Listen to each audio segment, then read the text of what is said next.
अस्सलाम वालेकुम स्टूडेंट्स। इस वीडियो में हम class 10th new mathematics book chapter number 20 and it's exercise 20.7 discuss कर रहे हैं।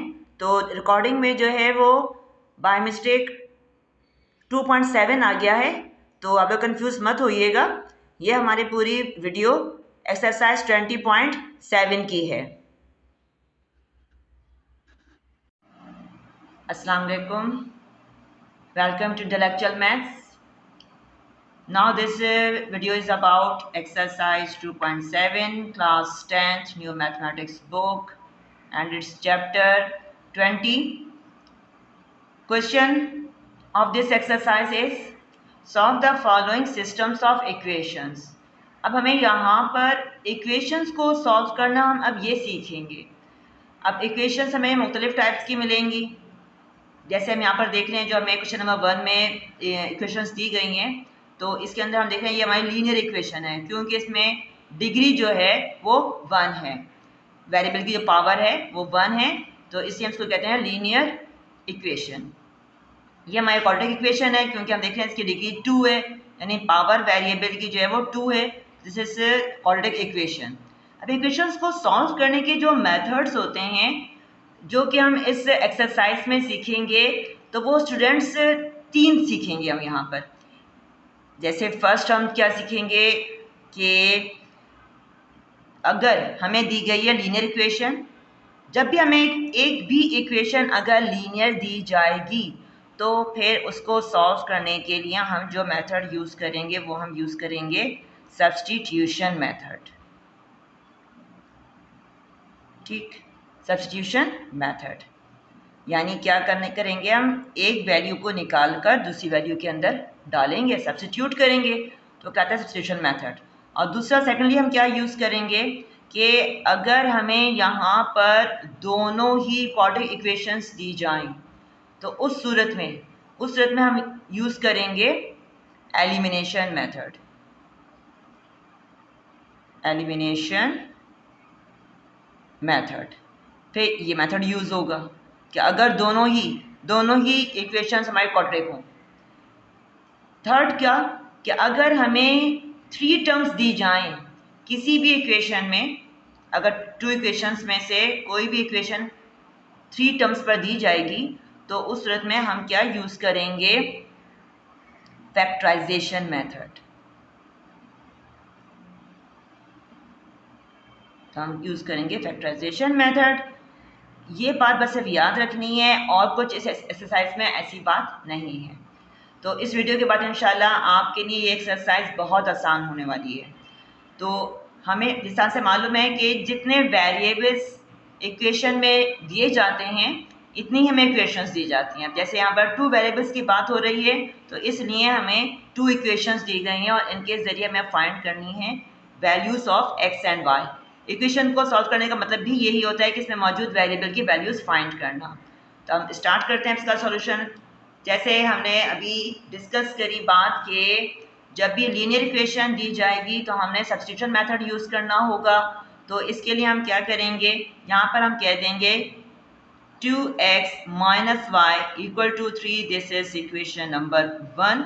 इसे हमने इक्वेशन नंबर 1 का नाम दे दिया, और हमें फिर दी गई है x square plus y square is equal to 2। This is equation number 2। इनको हमने इस तरह से एक को 1 इक्वल 2 कह दिया। अब हमने क्या करना है, 1 में से, क्योंकि हम 1 देख रहे हैं कि 1 हमारी पावर 1 की इक्वेशन है, लीनियर इक्वेशन है, पावर इसमें 1 1 है, तो लिहाजा हम यहाँ पर ले लेंगे हम फ्रॉम इक्वेशन 1। इक्वेशन 1 से हम फाइंड कर लेते हैं कोई भी वेरिएबल यहाँ से ले लेते हैं। इसको क्या करेंगे, उसको हम आइसोलेट कर देंगे, यानी इसको अलग कर देंगे बाकी तमाम टर्म से। अब यहाँ पर लिखा हुआ है 2x minus y is equal to 3, तो हम यहाँ पर y को इजीली कर सकते हैं। तो क्या लिखेंगे हम, 2x, y की हम साइड चेंज कर देते हैं, और 3 की यहाँ पर प्लस साइन है, इसको हम यहाँ पर लेकर आ जाते हैं, तो ये क्या हो जाएगा, -3 इज इक्वल टू y। ठीक, हमने क्या करा, 3 को यहाँ पर लेकर आ गए, तो ये हो गया -3, y की हमने साइड चेंज करी, तो ये क्या हो गया, +y। इसको हम यूँ भी बता सकते हैं कि it is equal to y is equal to 2 x minus 3, इसको यूँ भी कहा जा सकता है। अब यहाँ से जब हमने y को निकाला है, अब हम क्या करेंगे, इस 2 में डाल देंगे, इसमें सब्स्टिट्यूट कर देंगे। तो इस बात को क्या कहेंगे कि putting y is equal to 2x minus 3 in equation 2। Equation 2 में हम रख देते हैं इसको, तो क्या हो जाएगा कि x square remain as it is plus 2x minus 3 whole square is equal to 2।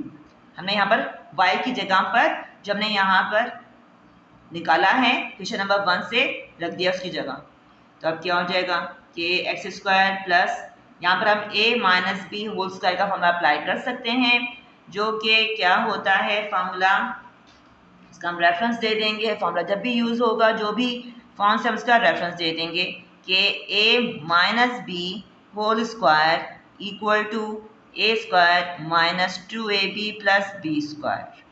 हम ये फॉर्मूला यूज़ करने लगे हैं, तो इस फॉर्मूले के अकॉर्डिंग लिखा जाएगा 4x स्क्वायर। ठीक, अब हम डायरेक्ट यूज़ कर सकते हैं, a ये हमारा a है, ये हमारा b है, क्या हो जाएगा 4x स्क्वायर माइनस, पता है हमें, फिर हम 2 को दोनों टर्म से मल्टीप्लाई कर देते हैं, तो 2 2 ज़ा 4, 4 3 ज़ा 12, इट मीन्स 12x प्लस 3 3 ज़ा 9 इज इक्वल टू 2। अब ये है x स्क्वायर, ये है plus 4x square, it means it will become 5x square. यहाँ इम्प्लाइज इक्वेशन इम्प्लाइज यूज़ किया जाता है, तो हम इम्प्लाइज की साइन बनाएंगे 5x square minus 12x plus 9 minus 2, क्योंकि हम साइड चेंज करेंगे तो ये हो जाएगा माइनस 2 इक्वल टू 0। तो फिर यानी कि ये अब हो जाएगा 5x square minus 12x plus 7 equal to 0। अब यहाँ पर हम यूज़ कर सकते हैं middle term splitting method, formula तो यूज़ नहीं हो सकता क्योंकि हमारी फर्स्ट टर्म और लास्ट टर्म स्क्वायर फॉर्म में नहीं है, तो फॉर्मूला तो यूज़ नहीं होगा। हम यहाँ पर यूज़ कर लेते हैं मिडिल टर्म स्प्लिटिंग मेथड। क्या होगा वो, 5 7 ज़ा 35, तो फिर यानी कि हम 35 के बना देंगे फैक्टर्स, जो कि क्या बनेंगे 5 7 ज़ा 35, 7 1 ज़ा 7, यानी 5 मल्टीप्लाई 7 मल्टीप्लाई 1। अब इसके लिए इजी मेथड ये है मिडिल टर्म स्प्लिटिंग मेथड या मिडिल टर्म ब्रेकिंग मेथड का जो इजी वे, हम इजी वे कोशिश करेंगे से स्टूडेंट्स को एक्सप्लेन करें ताकि कोई भी प्रॉब्लम ना रहे।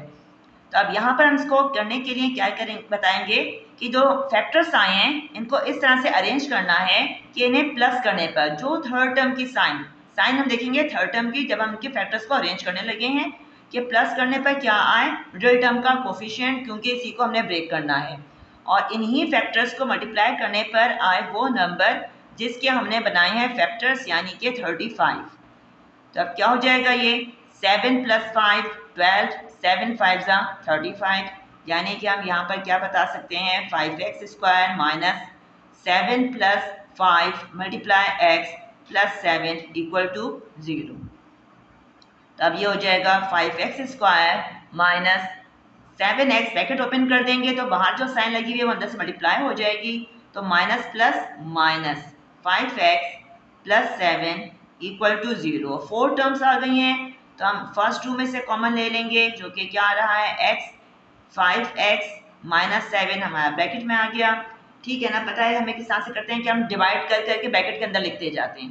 जब हम 5x स्क्वायर को डिवाइड करेंगे x से तो क्या बचेगा 5x, 7x को डिवाइड करेंगे x से तो x कैंसिल हो जाएगा, सिर्फ 7 बचेगा। अब इसी तरह से हम यहाँ पर आते हैं, इन दोनों में क्या कॉमन है, दोनों में 1 कॉमन है, क्योंकि 1 के टेबल में 5 भी आता है 7 भी आता है, हमने 1 को हमने कॉमन ले लिया। तो अब जब हम लिखेंगे अंदर साइन को साइन से मल्टीप्लाई करके लिखना है, तो माइनस माइनस प्लस हो जाएगा, तो ये आ जाएगा सिर्फ 5x, और माइनस प्लस माइनस ये हो जाएगा 7 अपॉन 1 यानी 7 इक्वल टू 0। तो फिर यानी कि ये क्या आया हमारे पास कि 5x minus 7 multiply x minus 1 equal to 0। तो ये 2 फैक्टर्स आ गए। अब ये 2 फैक्टर्स जो आए हैं, अब हमने क्या करना है, दोनों को इक्वल टू 0 हैं, यहाँ से हम इनको लिख सकते हैं कि 5x माइनस 7 इक्वल टू 0 और x माइनस 1 इक्वल टू 0। तो अब यहाँ से हम निकालेंगे x की वैल्यू, जो कि क्या हो जाएगी, 7 वहाँ पर जाएगा तो क्या हो जाएगा प्लस में। चलो मैं आपको ये 5 का नेक्स्ट टाइम में बताऊंगी। तो 5x इज इक्वल टू, ये हो गया 7। अब यहाँ पर 5 और x के दरमियान साइन मल्टीप्लाई किए, साइड चेंज करेंगे तो ये क्या हो जाएगा 7/5। इस तरह से हम यहाँ पर आते हैं। अब इसको हम करेंगे सॉल्व, 1 वहाँ पर जाएगा तो प्लस 1 हो जाएगा, यानी हमारे पास अब ये इस तरह से 2 वैल्यूज आ गई हैं x की। हमने x की 2 वैल्यूज फाइंड कर ली। अब इनके जरिए हम फाइंड करेंगे y की वैल्यूज। तो अब स्टूडेंट्स, ये जो हमारी x की वैल्यूज आई हैं, इनको हम क्या करेंगे, अब हमारे पास ये दोनों इक्वेशन है, x में भी हम रख सकते हैं। तो ये हम रख देते हैं इक्वेशन नंबर 1 में, इतनी बहुत सिंपल सी इक्वेशन है, इसके अंदर हम रख देंगे। तो हम इस बात को लिखेंगे कि putting x is equal to 7/5 in equation 1। Equation 1 में हम रख देते हैं इसको। तो ये फिर क्या हो जाएगा कि 2 multiply 7/5 minus y is equal to 3।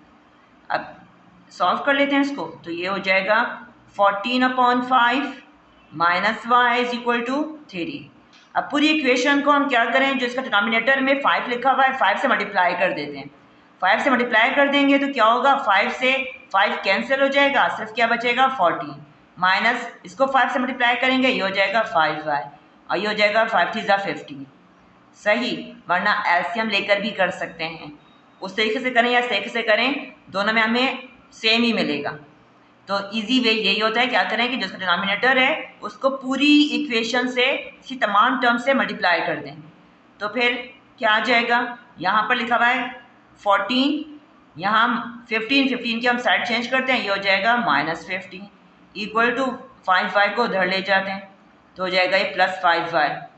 तो यानी क्या आ जाएगा -1 इक्वल टू 5y और फिर ये हो जाएगा -1, यहाँ पर दोनों के दरमियान साइन मल्टीप्लाई की है तो यानी -1/5 इक्वल टू y।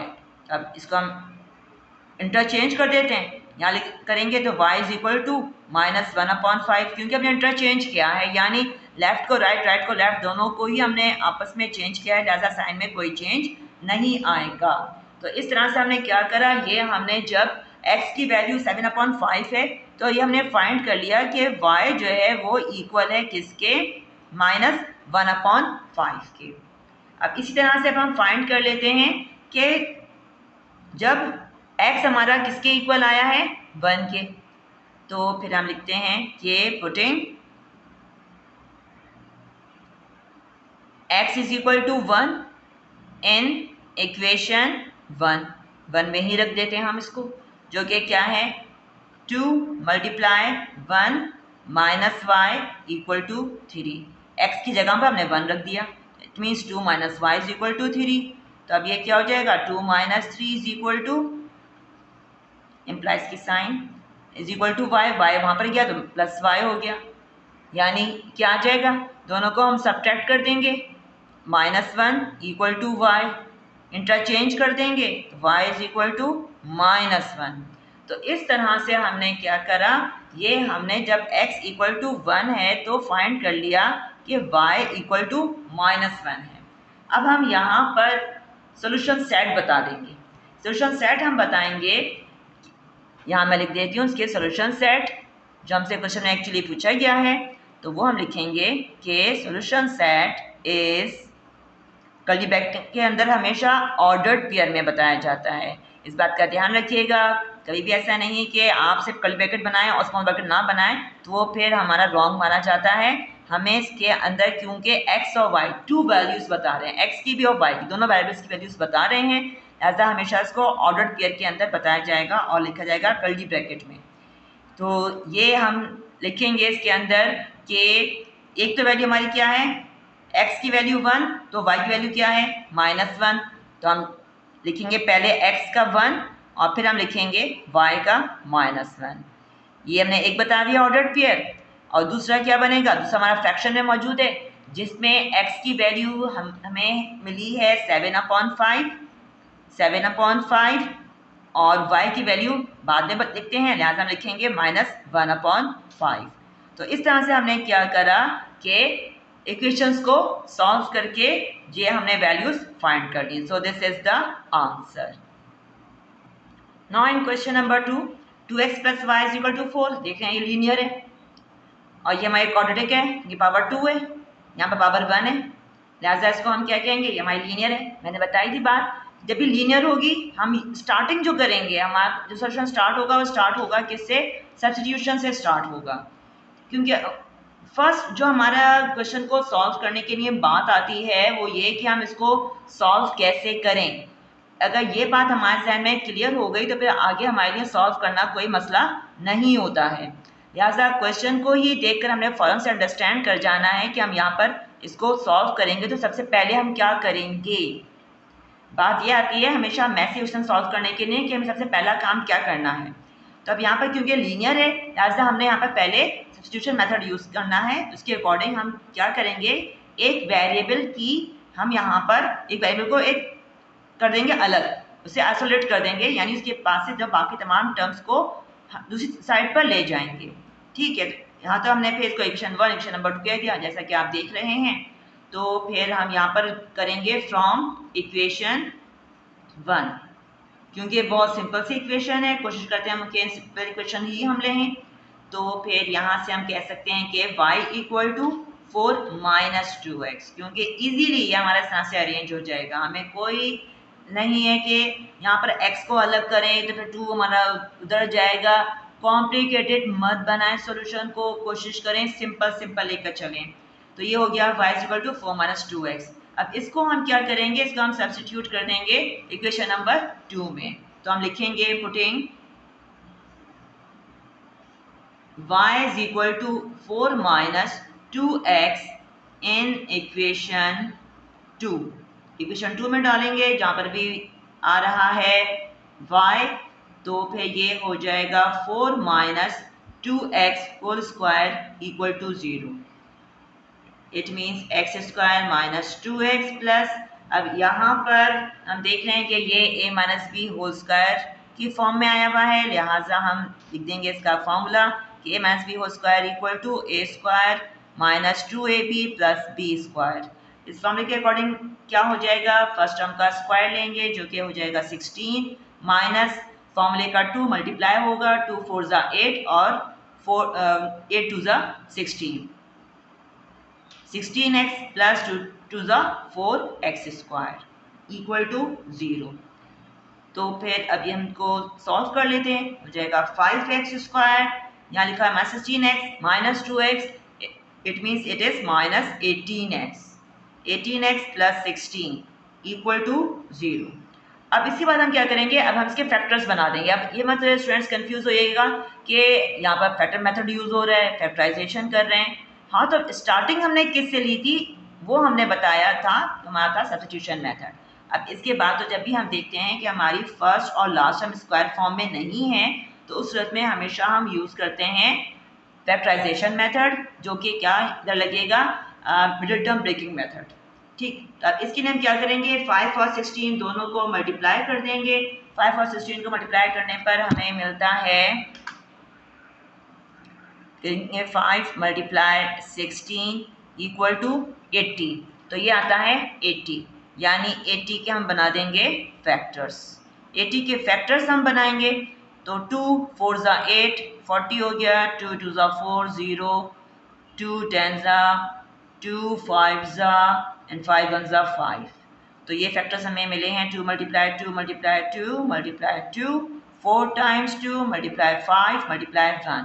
अब इन फैक्टर्स को इस तरह से अरेंज करना है कि यहाँ पर इनको प्लस, क्योंकि थर्ड टर्म की साइन प्लस है, जो थर्ड टर्म की साइन है वो साइन लगाकर हमने लेकर आना है मिडिल टर्म का कोफिशिएंट 18, और इन्हीं फैक्टर्स को मल्टीप्लाई करके हमें लाना है वो नंबर जिसके हमने फैक्टर्स बनाए हैं। इससे ना हम चेक करते हैं, सेकंड लाइन ना चेक करती है कि हमने ये सही ब्रेकिंग करी है कि नहीं करी है।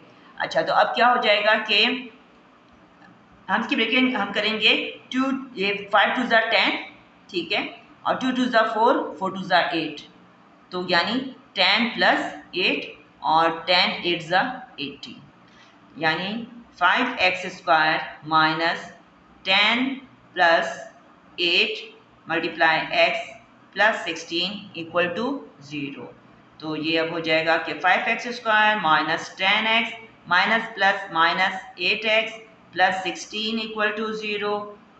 फर्स्ट टू में से कॉमन हम 5x निकाल सकते हैं, तो ये हो जाएगा x - 2 और यहाँ से हम कॉमन निकालेंगे 8 को, जो यहाँ साइन है वही साइन लगेगी, तो यहाँ आ जाएगा x minus plus minus 2 equal to 0। तो फैक्टर्स हमें मिले x - 2 multiply 5x minus 8 equal to 0। both are equal to 0, so we will write each one equal to 0 और 5x minus 8 equal to 0।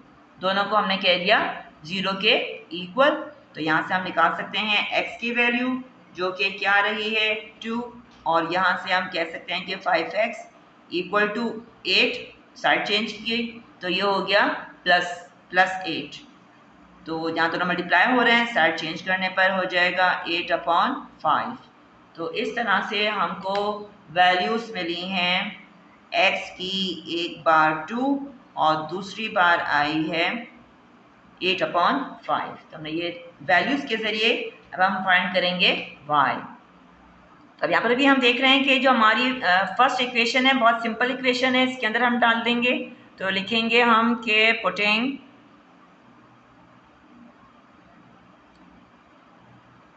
x is equal to 2 in equation 1। Equation 1 में हम इसको substitute कर देते हैं, रख देते हैं, तो फिर ये हमारा हो जाएगा फिर कि लिखा जाएगा 2 multiply 2 plus y is equal to 4, 4 हो जाएगा प्लस y इक्वल टू 4। तो यानी कि y इज इक्वल टू, हम इसको बता देंगे 4 माइनस 4, 4 माइनस 4 इट मीन्स 0। तो ये आ गई हमारे पास एक वैल्यू कि जब x इक्वल टू 2 है तो y आ रहा है इक्वल टू 0। अब लिखेंगे हम कि putting x is equal to 8 upon, अब हम लेंगे 8/5 इन इक्वेशन 1, तो इसके अकॉर्डिंग ये हो जाएगी 2 multiply 8/5 plus y is equal to 4। जैसे मैंने पहले बताया कि हम यहाँ पर क्या करें, जो भी पर इसको सॉल्व कर लेते हैं।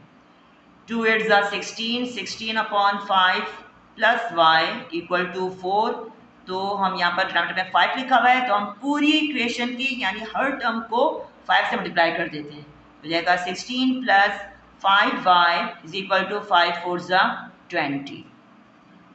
तो ये 5y equal to 20 minus 16, minus 16 इसका मतलब है कि 5y इज इक्वल टू 4। यहाँ पर 5 और y के दरमियान साइन क्योंकि मल्टीप्लाई की है, लिहाजा साइड चेंज करने पर ये डिवाइड में जाएगा। तो इस तरह से हमने क्या करा, हमने y की वैल्यू फाइंड कर ली 4/5। अब हम इसका बता देंगे सॉल्यूशन सेट। तो इसके लिए हम लिखेंगे यहाँ पर ये सॉल्यूशन सेट इज, चलें पूरा वर्डिंग में लिख दें कि इसको प्रोमिनेंट करने के लिए हम इसको लिख सकते हैं इस तरह से कि सॉल्यूशन सेट इज, बताया जैसे मैंने कर्ली ब्रैकेट के अंदर लिखना है, तो जब x की वैल्यू 2 है तो y हमारा 0 आया, और जब x की वैल्यू 8/5 है तो y की वैल्यू 4/5 है। तो इस तरह से हमने ये सेकंड क्वेश्चन को भी सॉल्व कर लिया। This is the answer.